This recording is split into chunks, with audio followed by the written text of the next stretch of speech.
InDigital is on a mission to improve the 911 industry. Our goal is to create something better to go above and beyond the current standards. Our passion for creating the most advanced, well-designed solutions led to our position as an industry leader in next-gen core services. For the millions of calls processed over our emergency IP networks, to our Text for 911 solution, Texty, to our disaster recovery and backup solution, Mevo, it's easy to see we love what we do.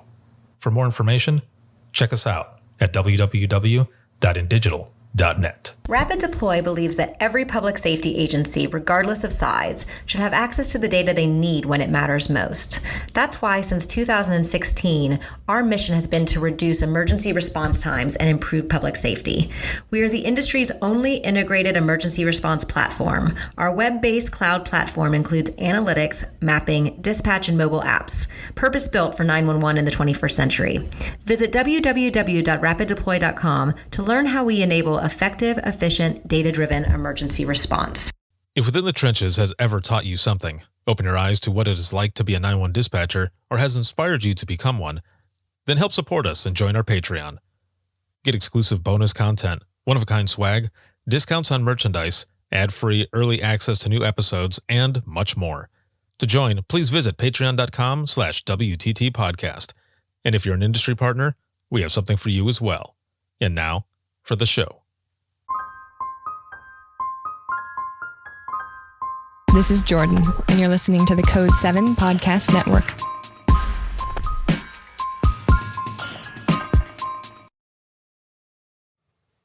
Warning. This episode contains the 3 A's of podcasting: adult content, adult language, and awesomeness. You've been warned.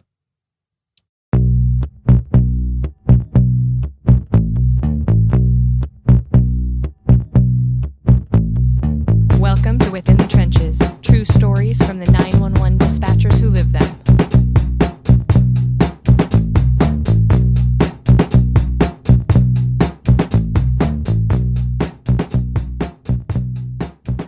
Hey, what's going on? This is Ricardo with the Code 7 Podcast Network, and this is going to be episode 340 of Within the Trenches, true stories from the 911 dispatchers who live them. This episode is sponsored by InDigital as well as Rapid Deploy, and this episode is a Rapid Deploy exclusive. First off, I want to thank patrons, as always, for all the support and just everything. And I also have some announcements that'll be coming up that patrons will get first. So thank you so much, patrons, for everything. I appreciate it more than you know, as well as all those who listen and watch. Your support, thank you. And the sponsors. I wouldn't be able to do this without any of you. There is a lot that is going on, as always, and I am working on the Dare to Be Great conference. All the speakers have already been chosen. All of the sessions are in, and I will be announcing the speakers that are going to be up on the list for all of you, and more to come. So look out for that. Very excited about it. They're excited. We're ready to go. But again, it'll be October 6th through the 9th for Dare to Be Great 2. So make sure to look out for registration. That's going to be coming out here soon. Also, Imagine Listening will be on August 24th. That is a special private session that we'll be doing that if you end up telling a story, whether it be something, if you end up jumping on to tell a story on screen, you will end up getting one of these official I Am 911 challenge coins. I had put it out there for 100 participants. It ended up getting just completely taken out. They filled all the spots filled within hours. So I ended up opening up one more or 100 more spots. So if you want, you can check that out as well. Just go to the podcast page and you'll find the link for Imagine Listening for that virtual event on I Am 911 Day, August 24th, 2020. So my guest today is Myriam, and she is a public safety dispatch. I think I put it on here wrong. Public safety dispatch communications officer, telecommunicator. There's a bunch of different ways that you can say it with City of Berkeley and with PD and fire out of California. Hi. Hey, how's it going? It's going. What title did I have for you? It's a public safety dispatcher. That was, so you know what I did when I put it in there, I put on the I put public safety dispatch. I was typing too fast and I didn't put the ER on there. So when I was looking at it again, I was like, what the hell did I type here? Public safety dispatcher. Yeah, public safety dispatcher. Others say, communications officer. It's all awesomeness, I think. The elite of the elite. That's right. Appreciate that. That's right. So I am excited to have you on here. We were talking a little bit earlier, and I want to learn more about you. I want to have the audience learn a lot more about you as well. You've been in the profession for about 5 years now, right? 7, including the other agency I worked for, but yes, about 5 with the city of Berkeley. Awesome. So how did you get started in public safety to begin with? I mean, did you have, family or anything, or did you just kind of jump into it? A lot of people just happen to fall into the profession. So I fell into the profession through my older brother. He is a police officer for the city of Napa. And during my senior year of high school, he and I met because I wanted to think about topics for a senior project. The high school that I go to, the last semester, you do a huge project where you put in community service hours. You write a whole basically thesis on the subject. You volunteer, and he and I were brainstorming on what kind of project could I do that will stick out for my senior project. And he said, hey, the JC offers a night class of dispatching. You should take that class. That'll be your hours.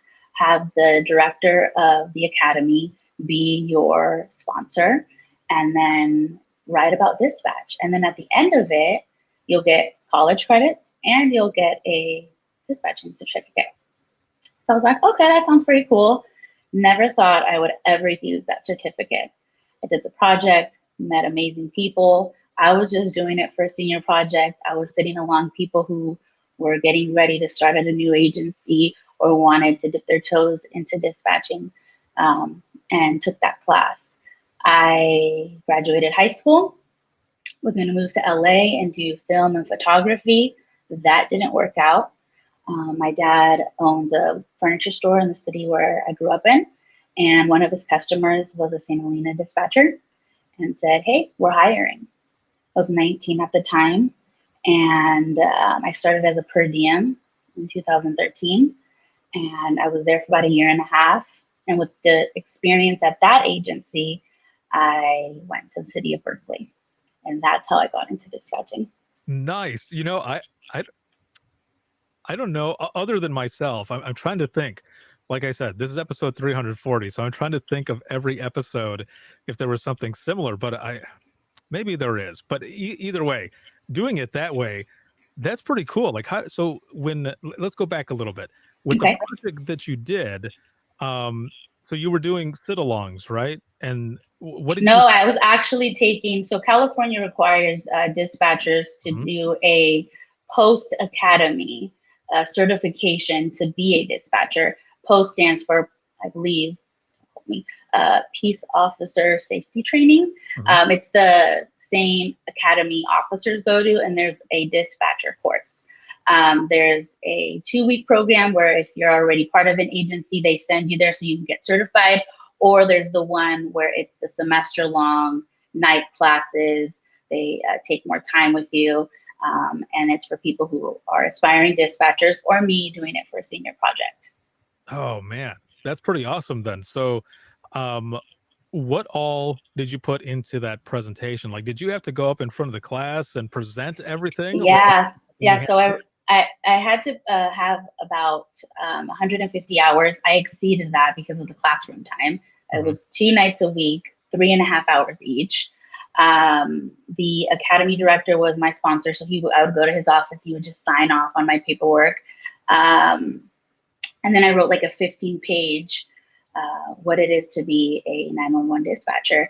And then the last week of high school is the senior project presentations, and I had to present it to different seniors. And it's about a 5-minute presentation. My English teacher is the one who grades the paper, and then I come up with a whole presentation on what it is to be a 911 dispatcher. Damn. Yeah. Well done. Thank you. So what did they think? I mean, you know what? Actually, before that question, what did you think? What was your thought process? Because you've got a brother already who's in law enforcement. So, Right. I'm sure, you've got not only that influence, but, kind of some stories there and everything. But for you on the other side, what was that like for you learning about it that way? So it was really interesting. There were some people that had been that graduated before me in that class that were wanting to be dispatchers for the city of Napa. So I met them. Their excitement and their drive for wanting to be a dispatcher was just so amazing. And I'm just there to do a project. And what I really wanted to take out of it, I wanted to do a project where nobody had ever done a senior project like this. And I was the first to go through a dispatching course. Not only did I come out with a project out of it, I was a post-certified dispatcher at, I think I just turned 18. I wasn't even 18 yet. So just that experience, I met many wonderful women who I still am in contact with today. That was back in 2011. Just hearing their stories, hearing where they went, what agencies they got picked up, and then learning, oh my God, you did end up becoming a dispatcher. It was amazing. Yeah. That is awesome, man. I really think that's a first for the show. That is really cool. When I mentioned, other than me earlier, when I was in college, I ended up doing everything that I do right now, whether it be the I'm 911 movement, this podcast, any of that stuff. The concept for it started out as a college project where I showed them by just sharing stories what it was like on the other end. I was dispatching during the time, so I can definitely relate with you there. That is really cool. So you end up doing that, and you end up applying. When you get in there and you start taking calls and everything, I mean, what was the training like then? Because you already have some experience, you already have that certification and everything, but was it different at all from what you had already gone through and then jumping into it and starting to train? Yeah, nothing prepares you for live dispatching than actually doing it. You can explain it to somebody and break it down, but once you're there and you have somebody on the other end and you're their lifeline, it is a different experience. Even from agency to agency. So the city of St. Helena, when I was working there, had a population of just 6,000 people. I was the only dispatcher for a 12-hour shift. I handled the radio, 911s, non-emergencies, and the front desk. So if people came in and I was on a 911, I had to look at them and say, hold on, I'm busy. I did live scans at that agency. So I had to run people, make sure they were good to go, and then let them in the building and do live scans. At the time, I was working when there was no female officers at St. Helena. So if they would bring in a female prisoner, who would do the searches? Me. So it was very different from the city of Berkeley. They definitely jump-started me into what it was going to be like for the city of Berkeley. And when I applied as a lateral. And when I got there, I didn't feel like a lateral. I felt like an entry-level dispatcher because it's a different pace. You're now from being in a one-room show by yourself for 12 hours. The next room over was the briefing room and officers were there, to bringing the radio with me to the bathroom.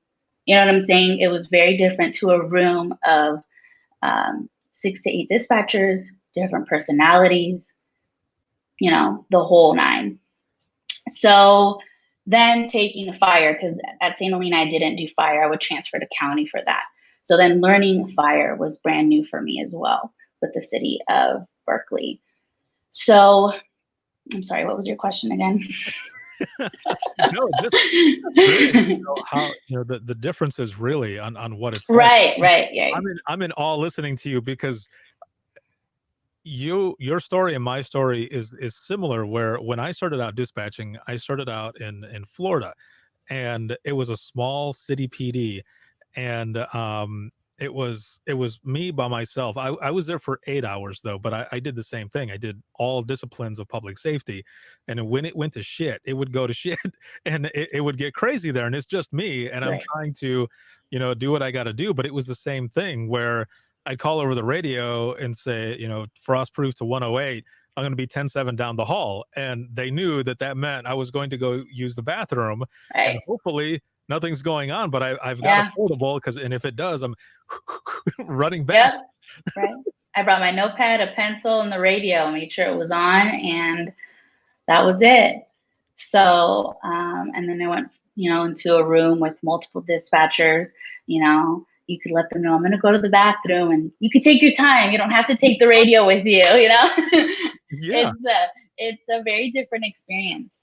Yeah, well, of And course, because then you've got that dynamic of all of those different personalities. right, When right, I switched over, when I moved back home to Michigan, I was working in a room with sometimes up to 4 to 5 different people, depending on if it was busy or if it was on the weekend. Because we had hmm 3 as our minimum, but then we had 4 on the weekend. But if there was something nuts going on, a big storm or whatever, we would have that 5th console.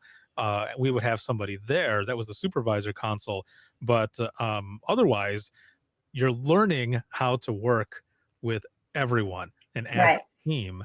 And right, for me, it went from the call volume being barely anything to now the calls are coming in and coming in and coming in. Sometimes there was a time where you could get a breather, but a lot of the times it was, you're busting ass taking calls, and right. you have to learn how to listen to the room. You have to learn how to communicate with the person who's on the main radio and just everything Yeah, that's going on. right. Right. That's funny that you mentioned that, because room awareness is huge. And when people come and do sit-alongs, and I'll talk to them about what I do, what I'm doing, what position I'm working, I'm talking to them, I'm listening to what's going on across the room at the same time. I know exactly what they're talking about, and I'm having this conversation with a sit-along. I have, my web browsers up. They see us doing it, and we do it so effortlessly that they're like, oh, I got this. I'm going to be able to do this. This is easy. I have it in the bag. And then you have to do it. And then that skill level of multitasking it's not many people have it. Not many people have it, and it's learned. And when you do it, you either have it or you don't. Right. Oh man. Yeah. Yeah. Yeah.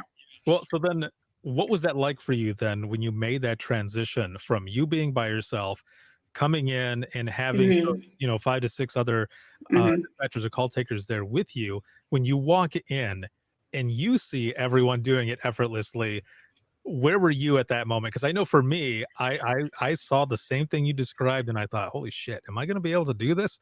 Like Right. there's a lot going on here. Right. And it was when I started training for the city of Berkeley. There was another girl training before me, and she was a little ahead of me, and she was a lateral from Oakland Police. And I finally caught up to her, I think between fire or records learning. And then we entered police training together. So at my agency, we work 4 positions. We work the fire desk, the police desk. We dedicate 1 day to call taking, and then what is records bureau. So warrants, entering vehicles into the stolen vehicle system, everything that involves, NCIC CLETs and LETs, all of that, right? So the goal is, you work 4 10s each day of your work week. You work 1 position. The police desk, you are dedicated to the police radio channel. The fire desk, you are dedicated to the firefighters, but you are also answering phone calls as a secondary. You're not primary on phones. Same with the records bureau position. And when you're a call taker, you're a call taker, and you answer the secondary radio channels if officers want to, request a tow or have a question about a call, the chitter chatter that they don't want on the main channel.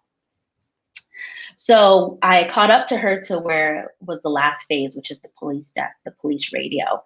And we were training together. And, she's an Oakland lateral dispatcher, and people aren't familiar with Oakland, California. Things go down in Oakland, California. They're going to have, my heart goes to those dispatchers. And then there's me from St. Helena, California, which is in the Napa County. Population of 6,000. The worst call I would probably get was, unfortunately, a drunk driver because of the region that we're in, to gas leaf blowers. That was it, and then abandoned vehicles.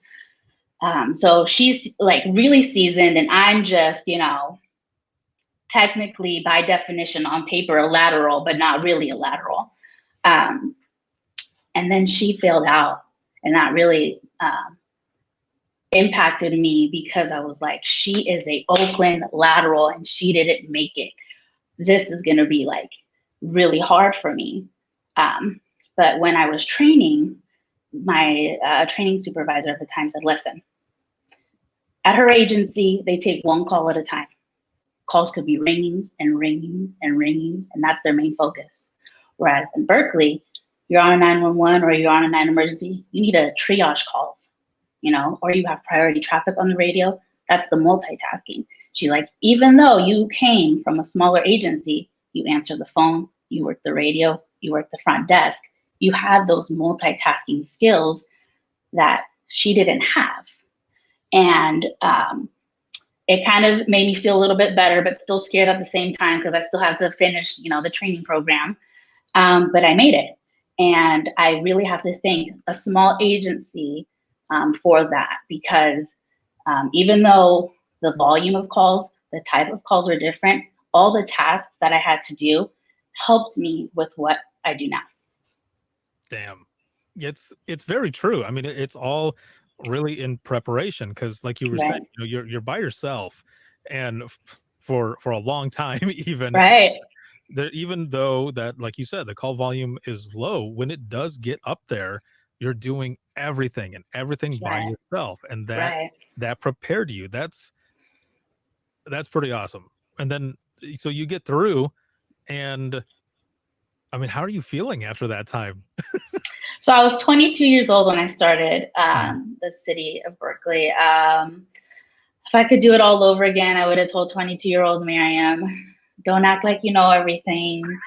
Humble yourself.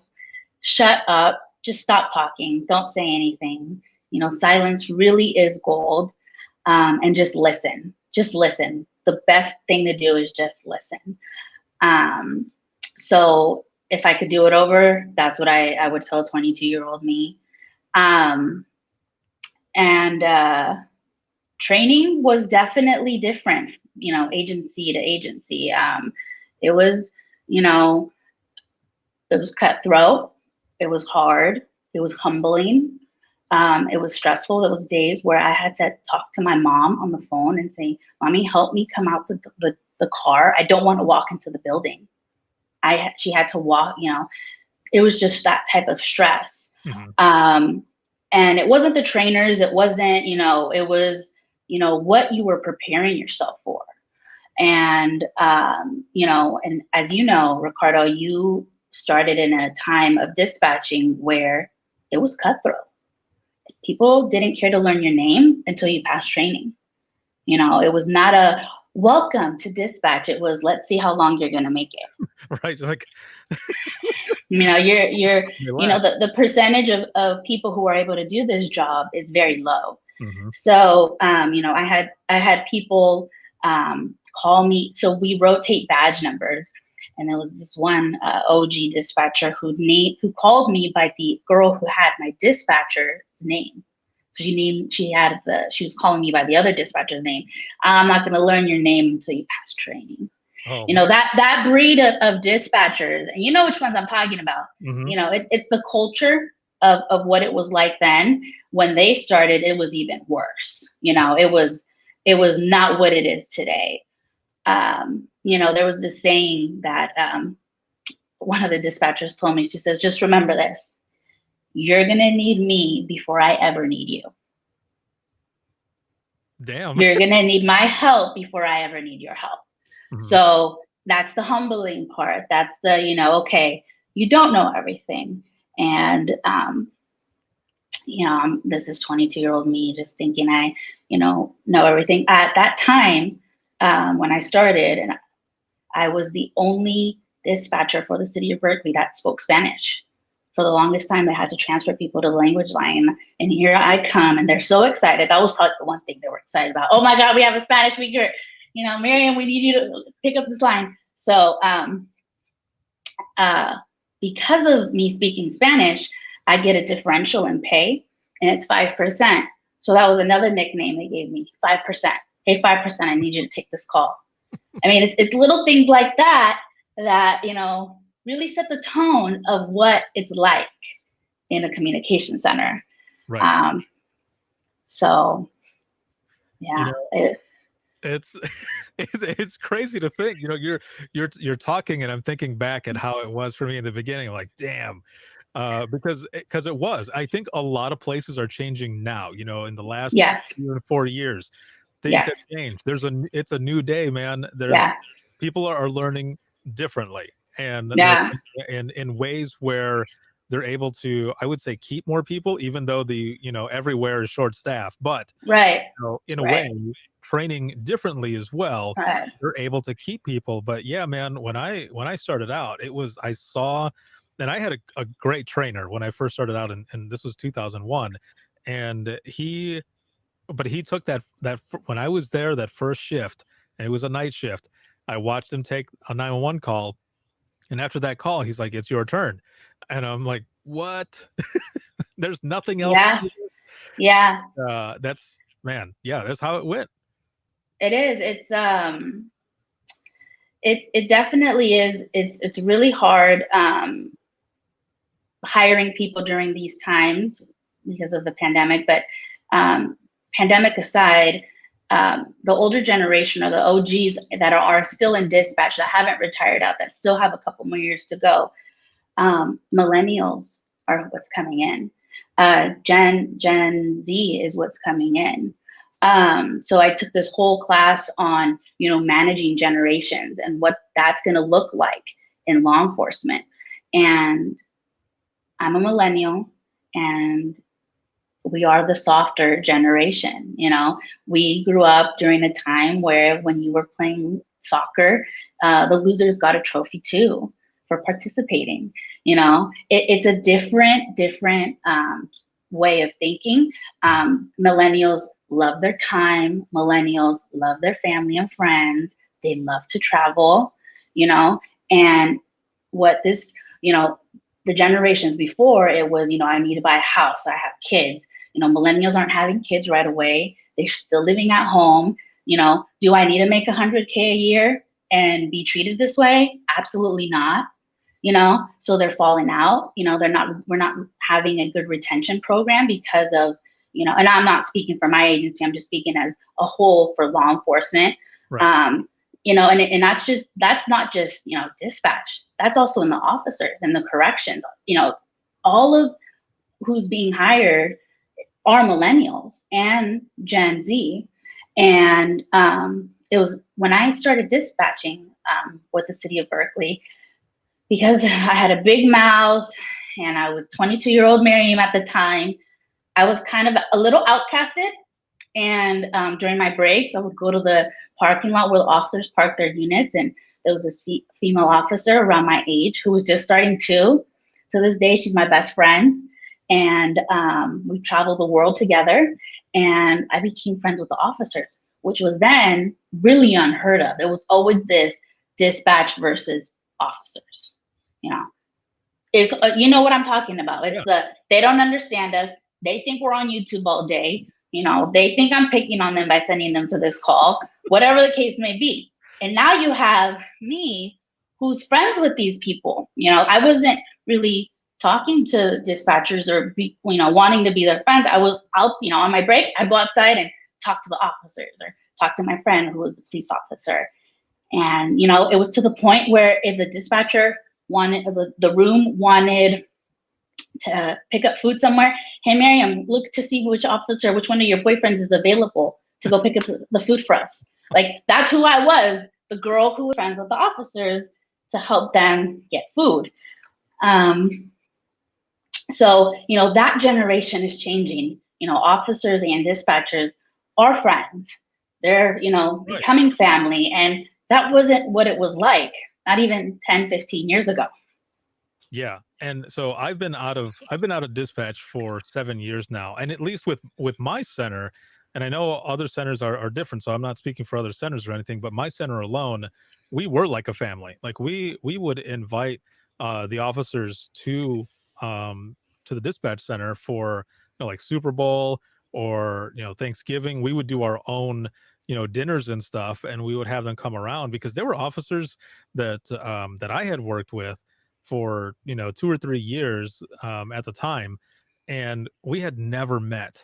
I'd only heard their voice. If I had seen them in the city somewhere, I would have never known who they were, and they wouldn't have known me unless I heard their voice or vice versa. So it was cool to bring them in and start getting to know each other, because having that trust over the radio is big.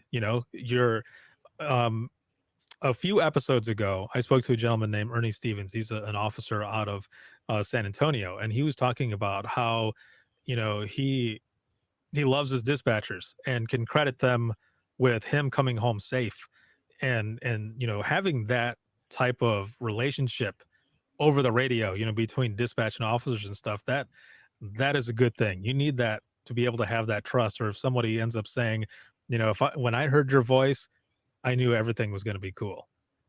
Yeah.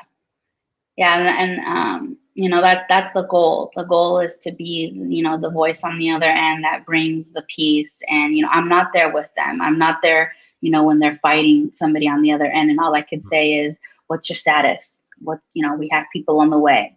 That's all I could say. I can't get jacked up on the radio, because then that's going to get them jacked up. And, I might have a little bias, my brother's in law enforcement, he just got promoted to sergeant. I love you, Omar. Congratulations. And, it's, to me and my best friend, she's a police officer, they're my family. And, even though they could be rude on the radio or snarky on the radio, it's, we're still a family. And we, to me, they have brothers and sisters and their parents, and, they, like everybody, deserve to come home. And I do take it personal, because I hope that the dispatchers at the agency where my brother's at, do the same for him. Right. So, I think it's interesting because you talk about how, like the OGs and stuff kind of give you shit for hanging out and getting to know the officers a little more, but you're really bridging the gap. Really. You go in with a different mindset on how things, are working around there, which is always good to have. right. Not people don't ever like change, right? But change, it can be inevitable sometimes. It Right. can go that Yeah. way. And Old practice. Yeah. Yes, exactly. Old practice. When people have when they say, well, it's always been that way. Well, Why? it's time to change, right? So in a sense, you're starting to bridge the gap there slowly, meeting Right. up with the officer that's really good friends with you now, and then talking with the others. And slowly you start building these relationships. And this is where, where we come together, right? And Right. and it starts being a family. So, even though in the beginning you were enduring some of that stuff, it sounds like it ended up being a good thing because, again, you bridged that gap. Right. Everything happens for a reason. And I probably wouldn't have been this way if that stuff didn't happen. But definitely, bridging the gap is huge. It really is. And just, remembering what the end of the day is and what the goal is at the end of the day, and, one of the things that I used to say when they would tell me that's the way it's done and that's the way it's always been done, old practice does not mean it's right practice. And, generations are coming that are not going to put up with this. They don't have to. They still live at home. They don't have a mortgage payment. They don't pay rent. They don't have a car note. Their dad and mom still have them on their phone plan. They're still, medically covered, what is it, the age 26 where you still have medical coverage under your parent in the state of California, that people aren't, working to, people are having families later, people are buying houses later. So it's a totally different mindset. What is interesting, though, that I learned with the managing generations in the class that I took with an instructor, she said, Generation Z is very like, and that's like the younger, they're younger than millennials. They're, I think, between 19 and 23 years old. And we are hiring them. They're coming, right? They're kind of like the baby boomers, but the generation before the baby boomers. And the generation before the baby boomers was the, generation that went through the Great Depression, who lost, everything, right? So what's the correlation with them and Gen Z? The fact that they grew up during the 2007, 2008 market crash and saw their parents lose their homes, saw their parents struggling. So they're a money-saving generation.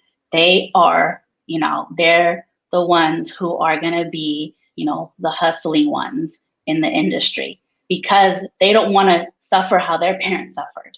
Mm-hmm. So that's the generation that's coming after millennials. Now you have them, the ones that want to travel and buy pets and enjoy time with their friends, to I saw my mom and dad lose everything.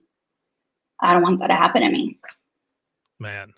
And it's definitely a way to look at how to, again, as we're talking, continue with change, because we want to keep, we want, there is a point where hopefully we'll be able to say we're not dealing with any short staff issues. You want to change to be able to keep people in, because this is a career. It starts at the top, really, and how people are looking at what it is that you're doing. Some use it as a stepping stone, but even as a stepping stone, it ends up getting into their blood, and they end up staying in dispatch because the money's good. I definitely miss it. Yeah, it has prepared me for a lot of things in life. The one thing that was the downside of starting young was the inexperience in life experience. It's very odd being a 22-year-old having to tell a parent, what to do with their child who's incorrigible or doesn't want to listen to them or doesn't want to go to school, or very, weird talking to couples who are fighting. And I'm not married, and at the time I didn't have a boyfriend. So how do I give them relationship advice over the phone? I've never been in a relationship. It's a very, it makes you grow up right away. You start problem solving from people. And that's why they call you. They call you because they have a problem and they don't know what to do with it. And some people, you talk to them on the worst day of their lives, and you have to live with that, and you have to be able to go home and know that you did what you were supposed to do and, gave them the result that they needed. Yeah, exactly. And as you're talking about calls and stuff, do you remember like your first call or any early calls from either agency? It's really a blur. I know it's only been 5 years with Berkeley, and then the total of 7, but I had to train myself not to carry these calls with me. There's days where I literally drive home in silence because I just don't want the noise. I don't want, the chitter chatter. You're constantly being fed with negative energy, negative information all the time, where you have to find a way to disconnect. Early calls at, the city of Berkeley. So when I was training, it's funny because you have what we call a 5150, a mentally ill person, who calls, and they're the regular callers, and they sound sane, so sane, and you're hearing the horror that they're telling you, and you're putting in the call, and my trainer's laughing in the corner, and I'm like, is he laughing? Am I doing this wrong? They're like, that's not really happening. That's so and so. They talk about things, nonsense all the time. Just, make sure they're okay. This is the regular, what they do, what they call about. For me, calls that stick out, I hate scary movies. I hate gore. Anybody that knows me, anything that has to do with nails, eyeballs, any of that stuff triggers me. Things that really stick to me are the calls that, people, telling me that there's a person, wanting to hurt themselves on the street that are literally with a, screwdriver stabbing themselves in the neck with their chin, and I don't mean to get gory. I don't know if we're allowed to get gory on the show, are we? Okay. And I'm like, and she's in an office building. She's like, there's this guy stabbing himself in the neck. And then she starts to cry. And I said, why are you crying? Is everything okay? And she says, his chin is flapping. I'm like, oh no. Like at this point, I'm just like, take a deep breath. I know this grosses you out, and but she needs you to help this guy. So we're taking that call. That's one. I have the one where you have a guy with a box cutter walking in the middle of the street, also, hurting themselves, slicing their neck. An officer gets on scene and literally has to hold their neck in place to stop from bleeding. I have the old lady who went home, just got home from grocery shopping and didn't notice that her husband of 90 years old is sitting in his chair and had died in the last couple hours. She was so busy in the house herself that when she went to go check on him, he was already gone. Having to hear her explain that to me. One call that kind of bothered me a little bit was there was this gal who called from out of state, and she wanted us to do a welfare check on her uncle who was elderly in his 80s. And she said, we're in the process of moving there. He's my only family. We're moving there to be closer to him. And he hasn't answered in the last 2 weeks. And this is not him. It's to the point where he has such a routine schedule. He goes to the same coffee shop, takes the same class at the YMCA. I called the YMCA, I called the coffee shop, and they also haven't seen him in 2 weeks, and he's not answering his phone. So, okay, we'll go do a welfare check on him and have an officer contact him at the house. This is the description of his car, all that information. And his name, when I took his name, when you take a person that people want you to do a welfare check, you take their name and their phone number, because then you're going to try to call them. What if they're mad at their family and she's not telling me that they got in a fight and he doesn't want to hear from her? So you gotta, take everything they say with a grain of salt. So I remember getting his name and I remember getting his number, and I was looking at his name, and it was a very unique spelling of a name. It was very unique. Take the information. And I said, I'll have an officer call you when we get results on your uncle. I disconnect with her. I put it in the call for service. About 30 minutes later, a 911 call rang, and I answer it. I happen to get it. And when a 911 comes, I want to make sure if it's a wireless or if it's a landline. And it was a landline. And it was that guy's name. It was his name and the phone number and his address. And I remember I had called and nobody answered at the time. So I was like, oh, he's calling me back. So 911, how can I help you? What's the address of your emergency? She gives me the address, and it's a female. I was like, hello? She's like, my friend, he's dead. And I said, who are you? And she's like, I'm his ex-girlfriend. She's also in her 80s. I haven't seen him in 2 weeks. His niece called me, and I came to do a check on him, and I still have a key to his house. And it looks like he was taking a shower, and he had passed out or slipped, hit his head on the sink, and was laying there. He was laying there for 2 weeks. Didn't have access to a phone, didn't have nothing. And I tell her, don't call the niece. But that was already too late, because now she has the niece on her cell phone on speaker, letting her know everything, just saying, I'm sorry, I'm so sorry, I should have come earlier. And just hearing that niece's cry, because that was her only family. She was going to move from out of state to be close to him. Mm-hmm. And that was the result of that. So that's just one example of calls that aren't really that bad, but because there's other ones for sure. But those are the ones, that you did everything you could. Right. Yeah. And that's the hard part, isn't it? When there's family members that are involved like that, because I'll give you an example here to to go along with what you're saying in relation. I had taken a call where this guy, he was going through a divorce, but he was checking on his soon to be ex-wife, and she had sent him some text messages that were like she was suicidal. So he went to check on her, and she had killed herself. He found her, and he wanted me to call her daughter. So, and I remember someone asking me, I think this was I had posted, I wrote about it, and someone had commented saying, why wouldn't you tell the person what happened on the phone? Why did you have to lie, um and tell them something else? Because I didn't tell her what happened.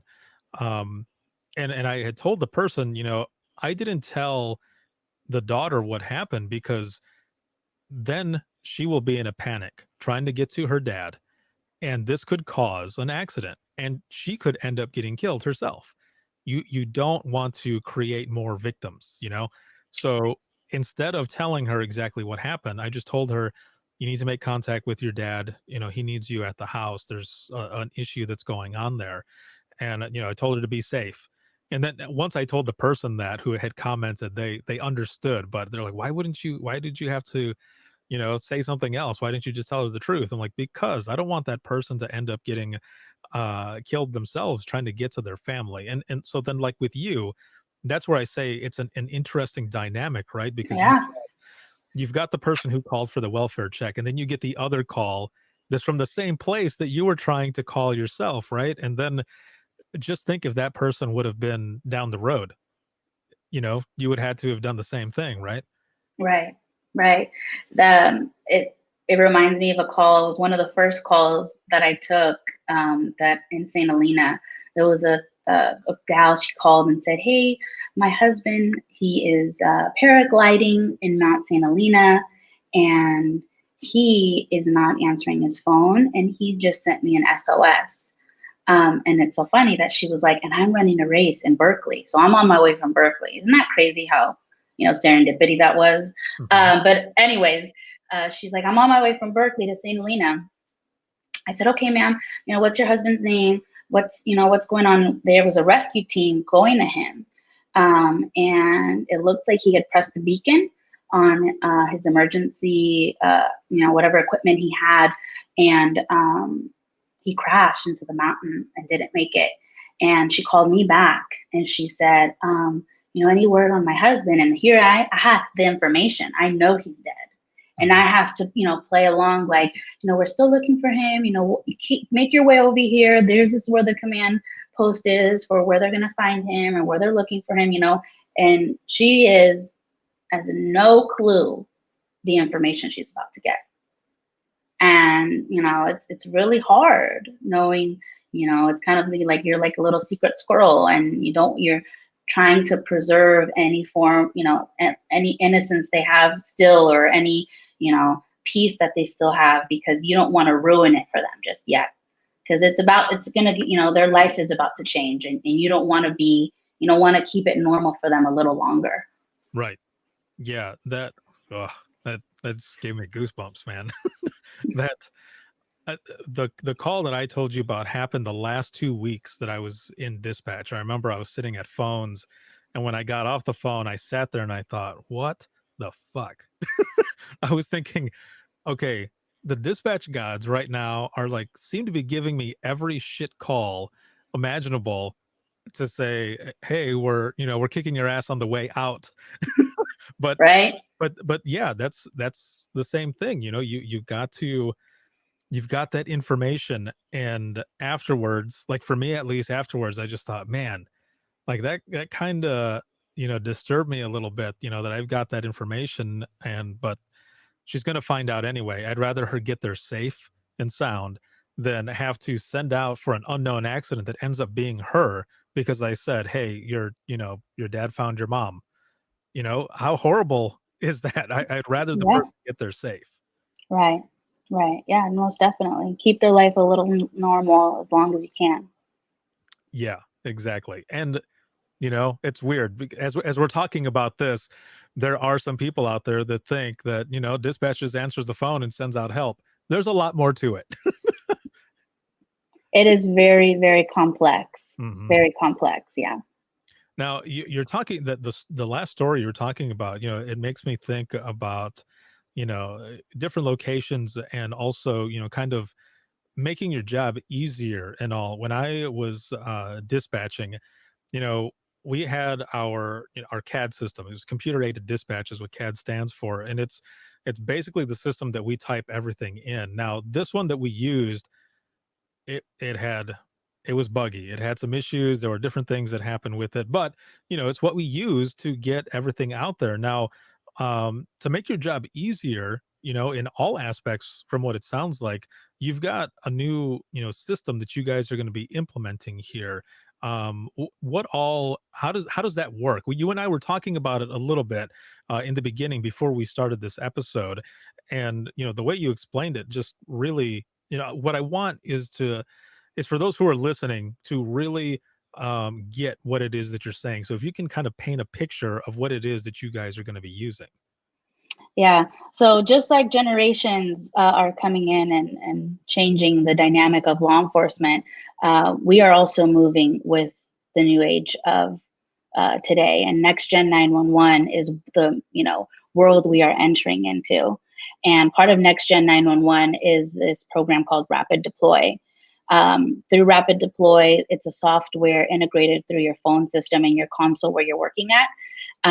It talks to your CAD system, it talks to your phone system that you're working, and helps you pinpoint where a caller is calling from. Are you still able to hear me?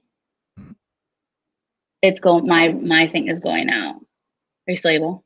Yeah, I can still hear you just fine. Oh, okay. So Yeah, this one just went out. Okay. yeah. Okay.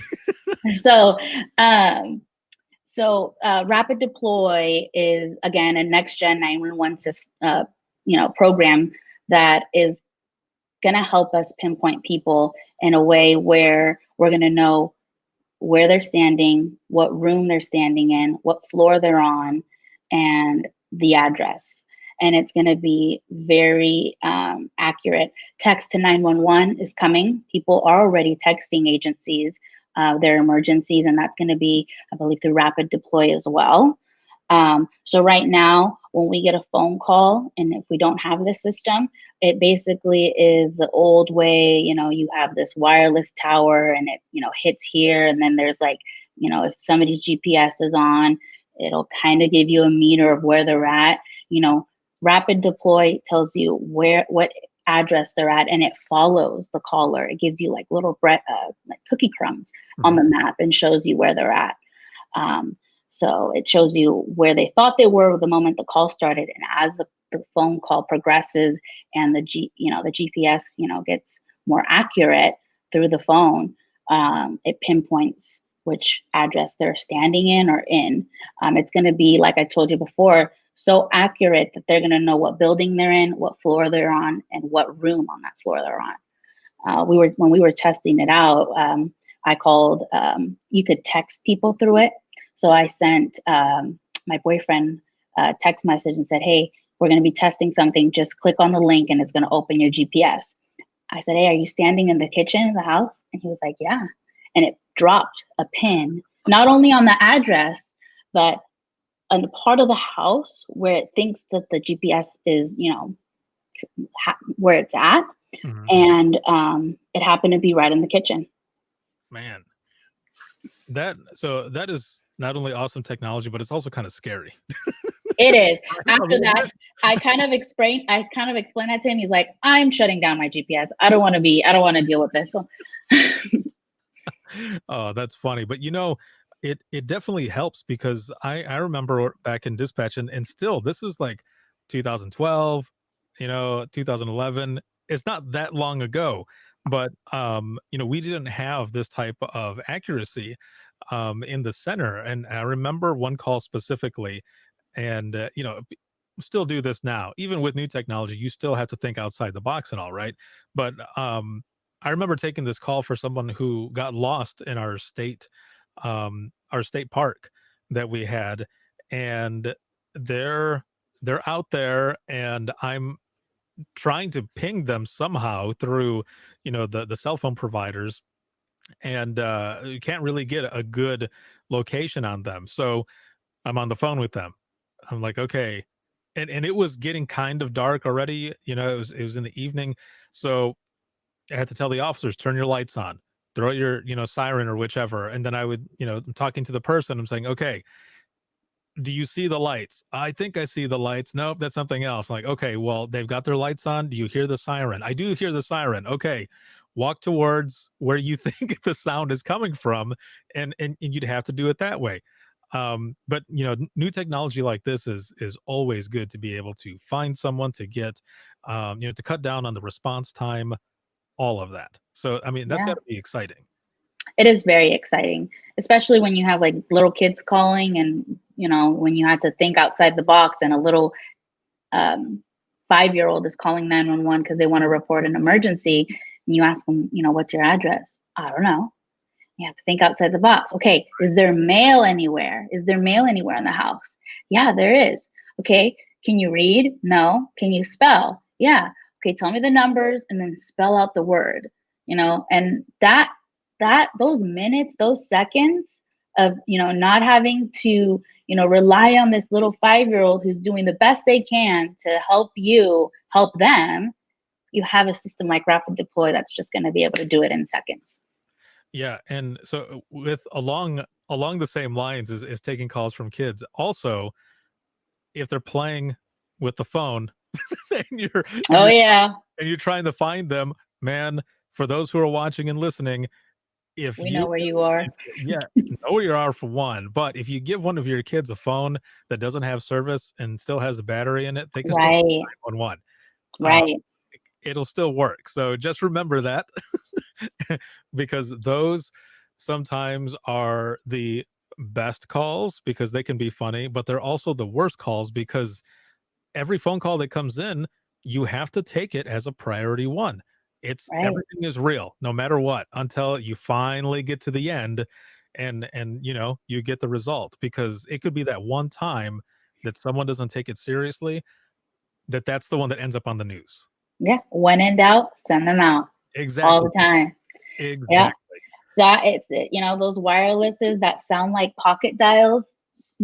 I was gonna disconnect on one of them, and I was like, something God was speaking to me and said, stay on a little longer because it Mhm. doesn't sound like a pocket dial, but it kind of sounds like something else. And and I'm doing as I'm like, hello, is anybody there? Simultaneously, I'm running the address, I'm running the phone number, seeing if there's any addresses associated to it. I noticed that the address associated to that phone number, there's a lot of medicals there. So I'm like, hold on, hello. And all I hear is this soft moan. And it was like, are you okay? And a soft no. And I said, officers there really quickly. I said, hey, sounds like they're having a medical emergency. I start stage fire for them. And I have an officer go and take the door down, whatever the firefighters need. And somebody's having a stroke. And, that little of, you have to really pay attention. And what sounds like a pocket dial may not be a pocket dial. So it's all those little things, and kind of like triggered me like, oh my God, this could have just been a pocket dial. That I could have just been like, somebody just playing with the phone. They didn't even realize they butt dialed me. But yeah, those are real. Exactly.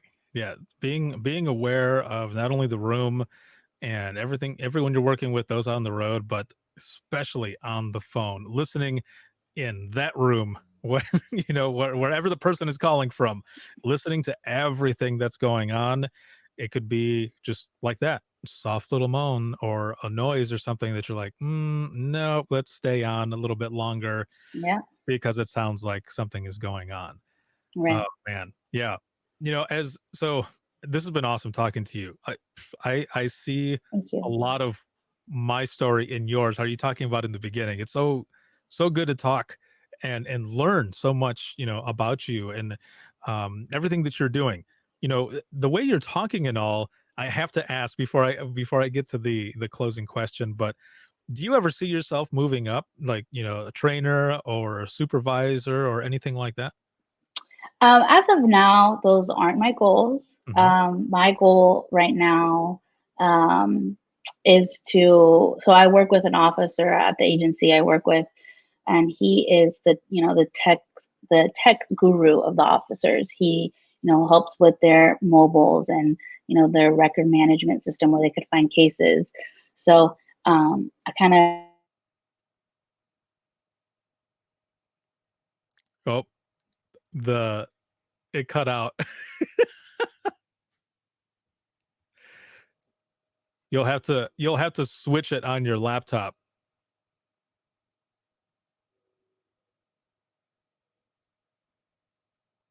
Right there. There you Hi, go.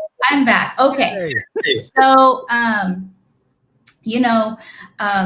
when those dispatchers that I started with, OGs, when they said, you're going to need me before I ever need you, kind of ironic now because I put myself in a position where I started networking with those officers that they didn't like to talk to. And I got really close with another officer who I highly respect, and he is the tech guru of the officers. He helps them with their mobiles, their record management. He teaches new officers how to write a police report, how to look up reports, anything. We just got work cell phones issued. He does all of that, all the programs, anything that has to do with police and tech. He's the man, right? So when we were building our new CAD system, I wanted to be a part of the build team, and I, started networking with him because he was part of, the upgrade, because we were going to upgrade mobile and all the other programs we use.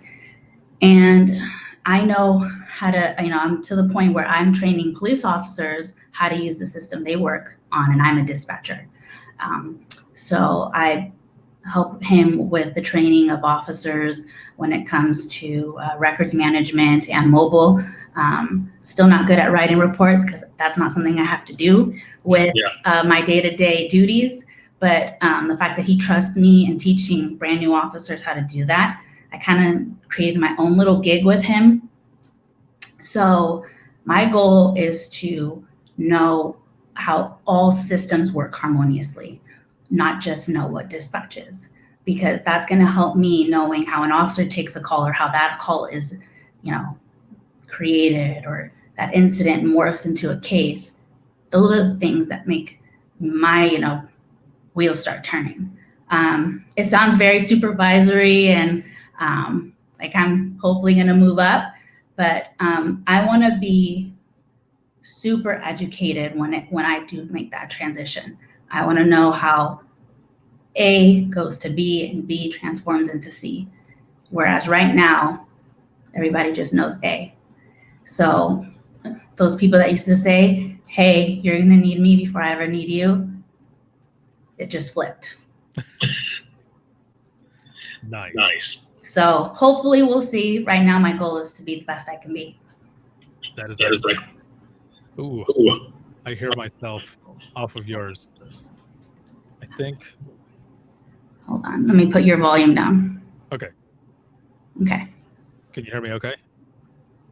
Okay, cool. You can hear me or no? I can hear you. Oh, okay.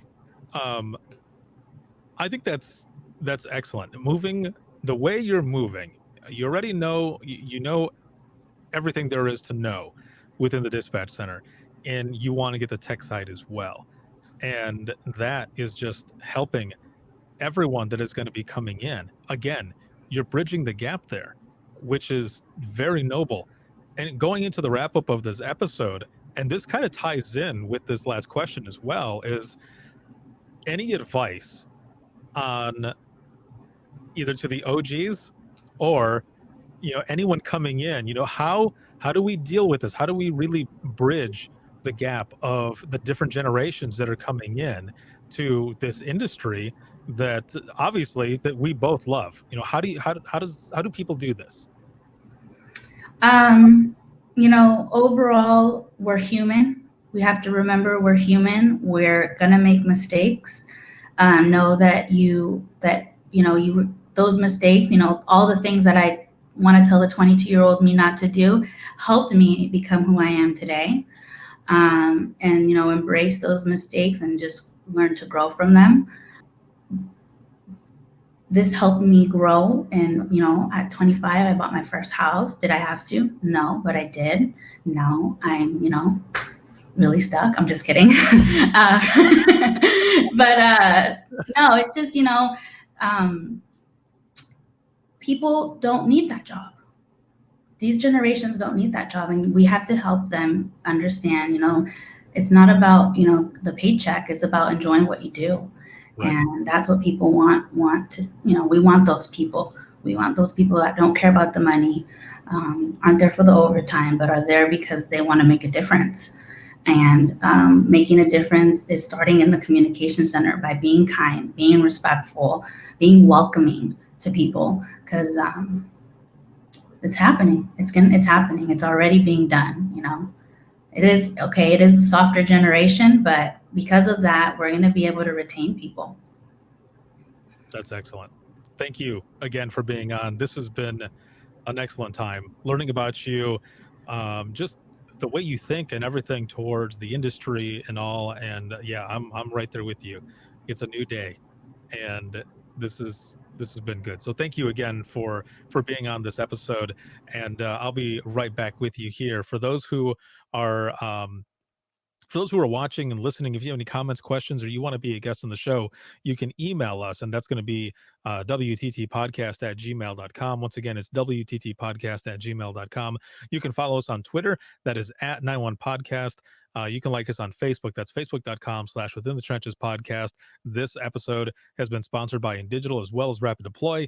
And the show will always be free. However, if you were looking for any bonus content, any behind the scenes series that I'm doing, the singing badly in my car, those videos, discounts to the store, t-shirts, swag, anything like that, early release episodes, ad free, you can check us out on patreon.com/WTT podcast. And I can't thank patrons enough for everything. I wouldn't be able to do everything that I do now if it wasn't for all of you, those who watch, listen, your support, and of course the sponsors. So thank you very much.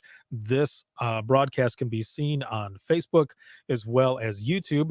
And for the audio portion of this, you can listen 24/7 on Apple Podcasts, iHeartRadio, Spotify, your favorite podcasting app, and withinthetrenches.net. Have a good one, everyone.